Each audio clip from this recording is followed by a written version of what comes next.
Assalamualaikum warahmatullahi wabarakatuh. Shalom.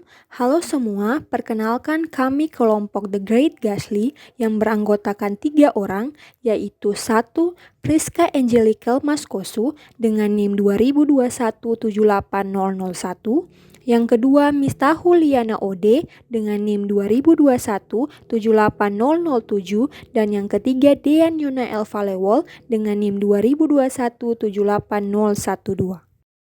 Saat ini, kami akan membahas tentang simetri yang merupakan salah satu materi dari simetri dan teori grup yang di dalamnya berisi 6 bagian, yaitu 1. Identitas, 2. Sumbu putar, 3. Bidang pantul simetri, 4. Sumbu putar pantul, 5. Pusat inversi, dan yang keenam operasi beruntun.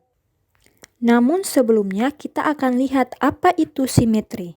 Simetri adalah invariansi terhadap transformasi yang sangat penting dalam kimia karena membantu memahami spektroskopi dan pemisahan orbital dari senyawa kompleks. Yang pertama, identitas.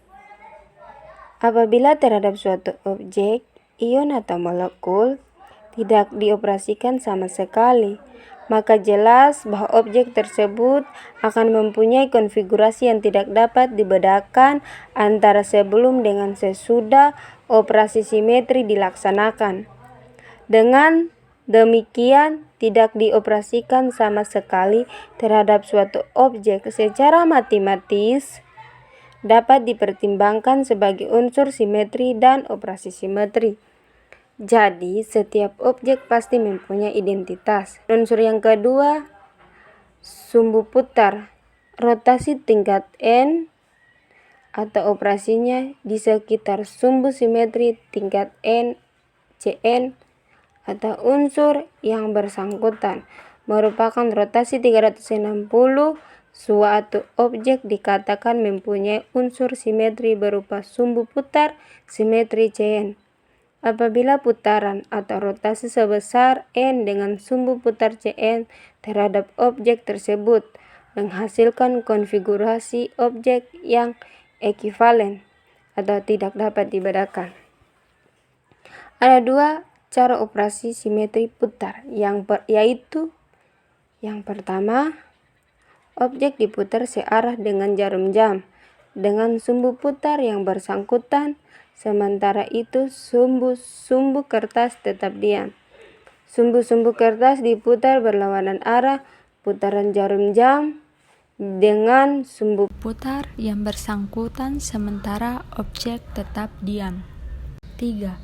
Bidang pantul simetri. Bidang pantul simetri merupakan refleksi atau pantulan oleh bidang yang menghasilkan konfigurasi molekul yang ekivalen. Terdapat 3 macam bidang cermin. Yang pertama, bidang cermin vertikal, merupakan bidang cermin yang tegak lurus terhadap sumbu utama rotasi. Dilihat pada contoh gambar bahwa bidang cermin tegak lurus terhadap sumbu utama.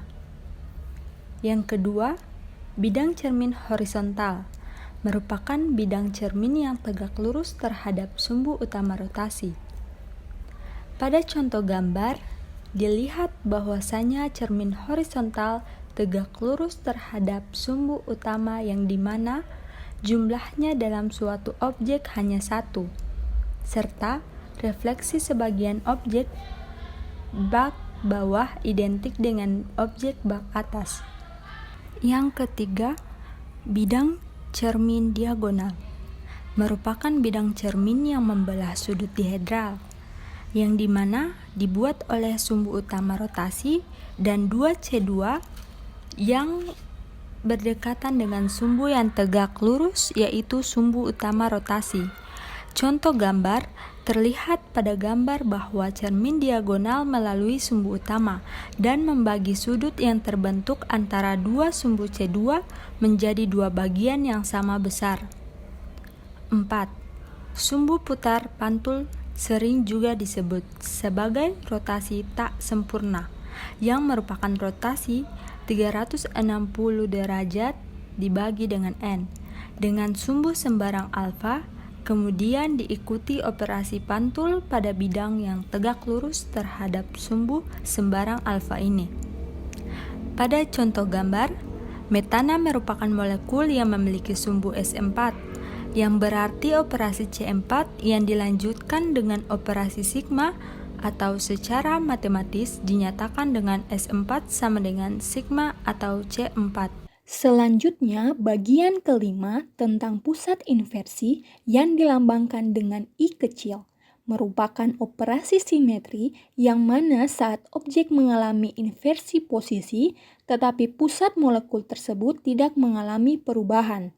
Contohnya, pada molekul AuBr4- berdasarkan gambar, atom Au tidak berubah, sehingga atom Au merupakan pusat inversinya. Sedangkan untuk atom Br terlihat bertukar, karena ditarik garis lurus dari sembarang titik atom Br melalui titik pusat yaitu atom Au, sehingga terlihat atom Bra bertukar dengan atom Brc dan atom Brb bertukar dengan atom Brd. Tidak semua molekul dapat melakukan operasi ini, hanya molekul yang berbentuk asimetris saja. Kemudian bagian keenam atau bagian terakhir tentang operasi beruntun yang di dalamnya terdapat kombinasi molekul yang dilakukan untuk melihat apakah ada perbedaan antara rotasi diikuti refleksi dan refleksi diikuti oleh rotasi. Kita bisa lihat pada gambar bahwa ada sebuah molekul pH3 yang dilakukan operasi beruntun, yaitu operasi sigma V setelah C3 satu kali dan operasi C3 satu kali setelah sigma V. Terlihat bahwa hasilnya berbeda sehingga disebut properti non-komutatif. Kemudian hasil kombinasi operasi simetri dapat dijelaskan oleh operasi simetri tunggal molekul. Terlihat pada gambar sesuai aturannya, operasi dimulai dari kanan, di mana C3 satu kali diikuti sigma V memberi hasil yang sama dengan sigma V satu aksen. Sigma V satu aksen artinya tumpuan cermin berada pada garis putus-putus yaitu HB yang menggambarkan garisnya membelakangi pembaca sehingga posisi HB tetap dan posisi HC serta HA bertukar.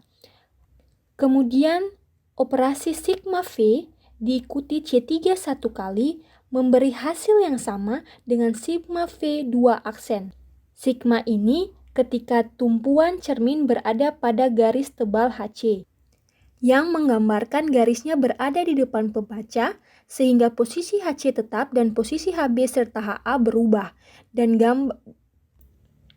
dari gambar dapat disimpulkan bahwa setiap kombinasi operasi simetri dalam satu molekul sama dengan melakukan operasi simetri tunggal. Sekian presentasi dari kelompok kami, kurang dan lebihnya kami mohon maaf. Terima kasih.